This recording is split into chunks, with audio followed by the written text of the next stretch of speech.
नमस्कार, आपका स्वागत है मेरे चैनल पर। मैं आशा करती हूँ आप सभी सकुशल होंगे और आप सभी का प्री बीएड का रिजल्ट आ चुका है। आप सभी को पता चल गया होगा आपके कितने नंबर आ रहे हैं। तो अब इस के बाद आपको करना क्या है, ठीक है। सबसे पहले तो आप अपने कॉलेजेस चयन करना शुरू कर दीजिए, आपको किस कॉलेज में एडमिशन लेना है। और एक बार कट ऑफ देख लेते हैं कि आपको कितने नंबर तक गवर्नमेंट कॉलेज मिल जाएगा, ठीक है।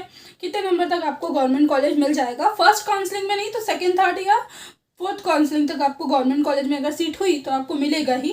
तो वो देख लेते हैं। तो एक मेरा एवरेज रेट था, क्योंकि अगले बार मैं पूरा पिछले वर्ष के हिसाब से बता रही हूँ। तो इस वर्ष जो बच्चा 60 प्लस लाया है वो 24,000 के रैंक में है, ठीक है। इस वर्ष जो 60 प्लस लाया है वो 24,000 के रैंक में है। किसमें? ST SC कैटेगरी या OBC कैटेगरी देख लिया जाए तो सभी कैटेगरी को मिलाकर जो कंबाइंड मेरिट लिस्ट आई है उसके हिसाब से मैं कट ऑफ बता रही हूँ यहाँ पर। क्योंकि पिछले वर्ष जो 24,000 था वो 46 नंबर, ठीक है, 46 या 45 नंबर पर आपका 24,000 रैंक गया था, ठीक है। मैं आपको प्रूफ भी दे दूंगी। तो 46 या 45 नंबर पर आपको 24,000 रैंक गया था, लेकिन इस वर्ष आपका 60 प्लस पर आपका 24,000 रैंक गया है। तो जो भी लोग 30,000 के अंतर्गत है, 40,000 के अंदर हैं, उन लोगों को बिल्कुल डरने की ज़रूरत नहीं है। 40,000 20,000 के रैंक में है, उन लोगों को बिल्कुल डरने की ज़रूरत नहीं है। उन लोगों को कॉलेजेस मिल जाते हैं, प्राइवेट कॉलेज तो मिल ही जाएंगे, ठीक है।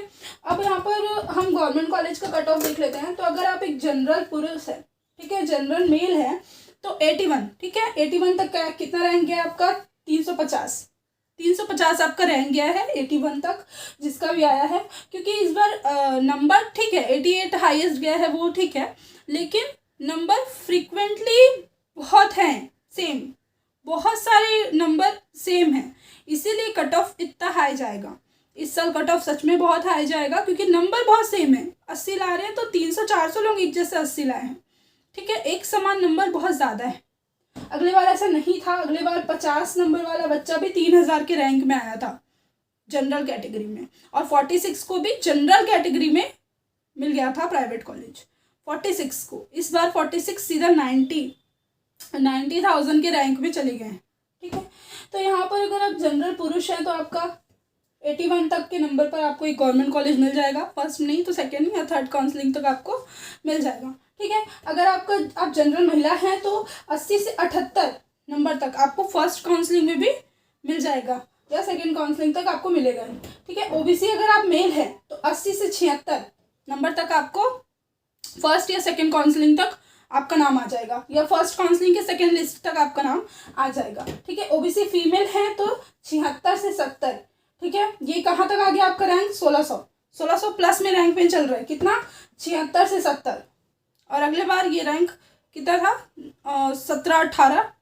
ये 76-70 जिनका भी नंबर था वो 17-18 ज़्यादा से ज़्यादा 100 तक के रैंक के अंदर ही आ गए थे, ठीक है। फिर उसके बाद अगर SC मेल देखें तो 70 नंबर तक, या 70 ले लेते हैं, 69 तक अगर आपका है तो आपको एक गवर्नमेंट कॉलेज मिलने के बहुत चांसेस है, आप बिल्कुल डालिएगा, ठीक है। और अगर आप ST में SC फीमेल देखेंगे तो 70 से 66 नंबर आपका है, आपको मिल सकता है। और ST मेल देखेंगे तो 65, और ST वुमेन या फीमेल देखेंगे तो 60 प्लस में आपको एक गवर्नमेंट कॉलेज मिल जाएगा। लेकिन गवर्नमेंट कॉलेज में सीट बहुत कम होती हैं, ठीक है, 250 प्लस में कुछ सीटें हैं गवर्नमेंट कॉलेज में। तो वहाँ पर आपको ये प्रॉब्लम हो जाएगी कि अगर सीट ऑक्यूपाई हो गया, लोगों ने एडमिशन ले लिया, तो फिर आपको नहीं मिलेगा कम नंबर पर। और अगर वो सीट नहीं भराई जा रही है और नहीं भराती, सेकेंड थर्ड काउंसलिंग तक नहीं होता है, उसमें पूर्ति नहीं हो पाती है, तो आपको सीटें मिल जाएंगी, ठीक है। अब यहाँ पर एक बात ध्यान दीजिए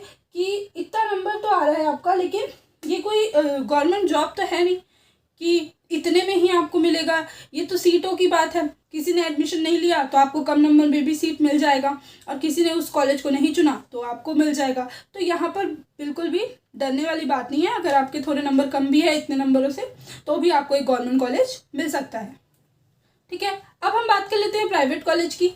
तो प्राइवेट कॉलेज में रैंक का उतना नहीं है। अगर आपके रैंक आप 50,000 के अंदर भी आ रहे हैं, 40,000 50,000 के अंदर भी आ रहे हैं, तो बिल्कुल आपको कॉलेजेस मिल जाएंगे, थर्ड फोर्थ काउंसलिंग तक तो बिल्कुल मिल जाएंगे। आपको बस ये करना है कि आपको हर कॉलेज को रैंकिंग देनी है, ठीक है। आपको किसी ने बोला है कि हर कॉलेज को रैंक नहीं दे सकते, सिर्फ 10 कॉलेज को रैंक दे सकते, तो ऐसा कुछ नहीं है। मैं आपको प्रूफ दिखा देती हूँ, आप हर कॉलेज को रैंक दे सकते हैं, ठीक है। ये रैंकिंग का शीट है, देखिए इतने सारे कॉलेजेस को रैंक दिया गया है, ठीक है। इतने सारे कॉलेजेस को रैंक दिया गया है, और भी बहुत सारे कॉलेजेस हैं जिसको रैंक दिया गया है। ये देखिए पूरा, तो आप कितने भी कॉलेजेस को रैंक दे सकते हैं, उसमें कोई प्रॉब्लम नहीं होती है।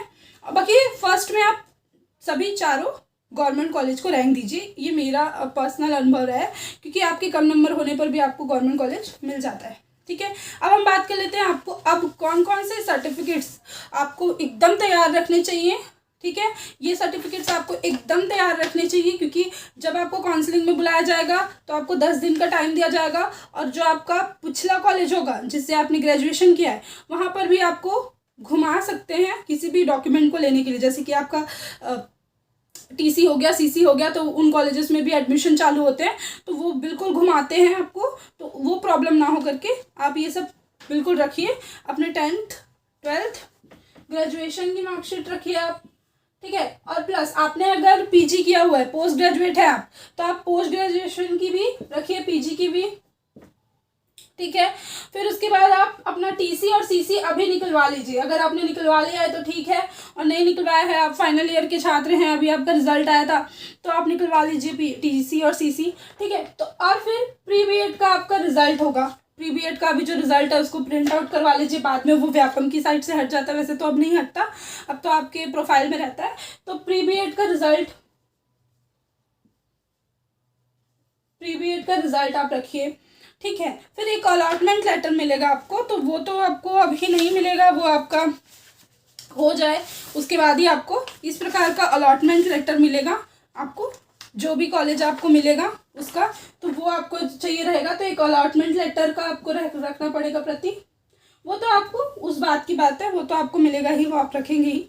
निवासी बनवा लीजिए, क्योंकि निवासी के लिए ही है छत्तीसगढ़ में सबसे ज़्यादा सीटें, तो निवासी तो आपको कंपलसरी है, ये तो बताने वाली बात नहीं, छत्तीसगढ़ में निवासी को ही सबसे ज़्यादा सीटें हैं। फिर आप गैप बनवा लीजिए, अगर आप 1 साल 2 साल कितने साल छोड़ चुके हैं पढ़ाई, तो आप गैप सर्टिफिकेट अभी से बनवा लीजिए। ST SC OBC का जो भी जाति प्रमाण पत्र है जिसके बेस पे आपको एडमिशन मिल रहा है, तो वो आप बनवा लीजिए, और या तो बन गया है तो रखिए उसको, ठीक है। आय प्रमाण पत्र, अगर आप OBC में आप एडमिशन ले रहे हैं और आप नॉन क्रीमी लेयर पे ले रहे हैं, तो आपको अपना इनकम सर्टिफिकेट भी दिखाना पड़ेगा, तो आय प्रमाण पत्र आप रखिए अपना, ठीक है। माइग्रेशन, अगर आप दूसरे जगह से, जैसे दूसरे स्टेट से अगर आपने ग्रेजुएशन किया है, आप छत्तीसगढ़ के निवासी है लेकिन दूसरे जगह से आपने किया है, या आपने मैथ्स यूनिवर्सिटी ऐसे किसी प्राइवेट यूनिवर्सिटी से किया है, तो आपको माइग्रेशन लग सकता है,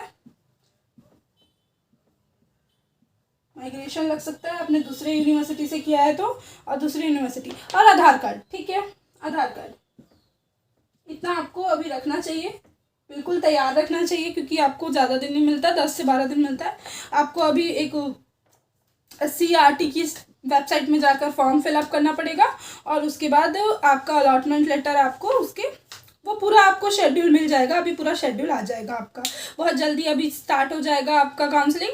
बिल्कुल घबराइए मत, अगर आपके नंबर कम भी आ रहे हैं तो भी, अगर आपको बीएड करना ही है तो उसके बहुत सारे तरीके हैं, अब मैं ऐसे बता तो नहीं सकती, लेकिन अगर आपको बीएड करना ही है तो आप कॉलेजेस में भी जाइए, वहाँ पर भी बात कर लीजिए किस तरह के समय बीएड कर सकते हैं, क्योंकि आपने प्री बीएड का एग्ज़ाम तो दिलाया है, तो आपको मैनेजमेंट कोटा में भी मिल सकता है, और मिला है, ठीक है। अभी बता नहीं सकती मैं, लेकिन मिला है, तो आप उस तरीके से आप अपना बीएड का पूरा प्रिपरेशन करके रखिए। एडमिशन डेट पर आप बिल्कुल तैयार रहें, कुछ भी इधर उधर ना रहे। 2 सेट सबकी फ़ोटोकॉपी करवा के रखिए, तो ये सब डॉक्यूमेंट्स लगेंगे। कुछ और जानकारी चाहिए तो बिल्कुल कमेंट बॉक्स में कमेंट कीजिए। Thank you.